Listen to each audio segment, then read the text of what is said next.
Hello students, I am Nilanjana Sanyal. Welcome you all to my channel NS Online Math Classes. Our today's topic is expanding a single logarithm to multiple log terms or corresponding logarithmic expression. In our previous sessions, we were given a logarithmic expression and we had to condense that expression to a single log term. And in our today's session, we will just be doing its opposite thing. We will be expanding the given single log term. We will be given a single log term and we have to give its corresponding logarithmic expression or multiple log terms as our final answer. Okay, and we will be solving two questions. I would definitely be asking you to watch both the questions solved so that you understand the method completely. Okay, so without any further delay, let us start with our today's session. The first question of this session: expand log of a to the power of 5 times square root of b over cube root of c times d to the power of 2. And you see the base is missing over here, so since I did not write any number explicitly as the base, it is equal to 10. Whenever you don't have any number in the base as the subscript, you have to take the base as 10. And that doesn't mean the method that we will be using is not only for base 10.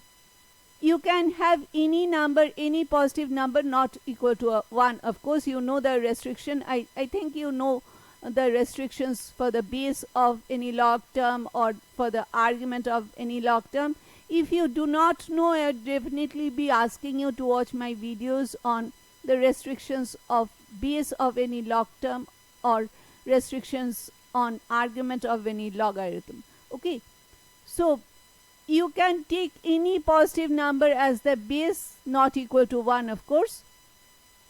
But why did I exclude the base? I have taken the base to be equal to 10 because the argument that I have taken, it is very easy to write but not at all easy to type.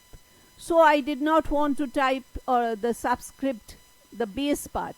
So that is the only reason why I have kept the base as 10. Okay, you can have any positive number as the base and you can apply the same method. Okay, and for this we will be applying log of, since it is of the form of a fraction, the argument is of the form of a fraction, it can be read as log of a over b, and that will be equal to log of a minus log of b using the division rule or the quotient rule of logarithm. And again I am saying log of a over b equal to log of a minus log of b. That means the base is 10. But that doesn't mean that the division or the quotient rule is applicable only when the base is 10. It is equally valid for every other base as well.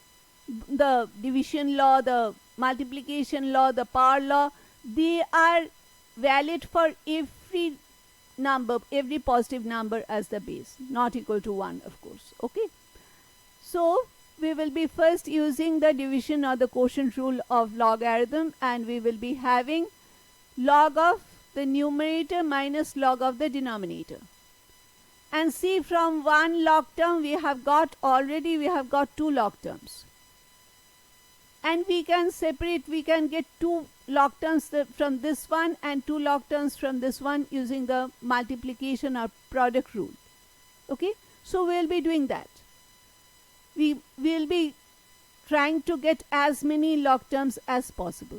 Okay, so it will be, and what is the product rule? It is log of a times b is equal to log of a plus log of b. So this will be equal to log of a to the power of 5 plus log of square root of b minus log of cube root of c plus log of d to the power of 2. And this, now if you expand this part, of course this one log of cube root of c and log of d to the power of 2, these will be two negative terms and you will be having 4 terms, and this can be given as the final answer as well, because we have started with a single log term and we have got multiple log terms. So this can be our final answer. But I have taken this power to the coefficient place. So if you want, you can do that. If you don't want, you can keep it in this form.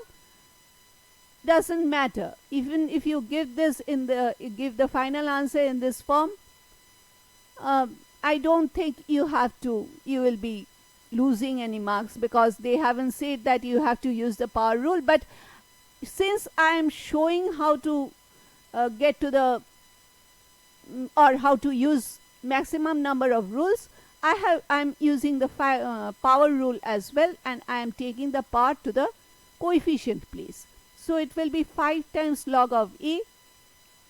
But for this square root of b and cube root of c, when the argument of a log function is or log term is given in surd form, you cannot do any modification.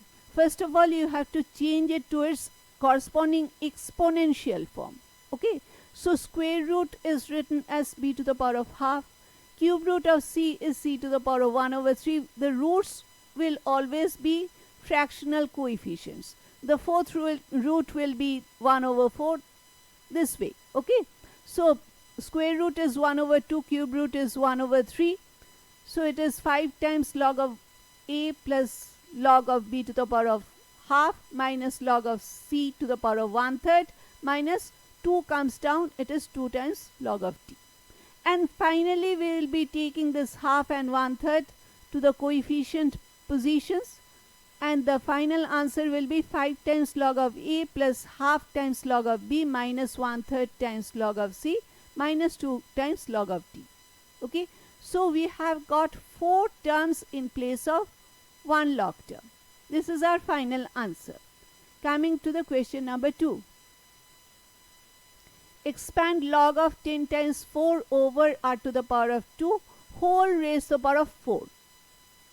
Now this is the argument. Suppose 10 times p over r to the power of 2 is equal to t. So it is log of t to the power of 4.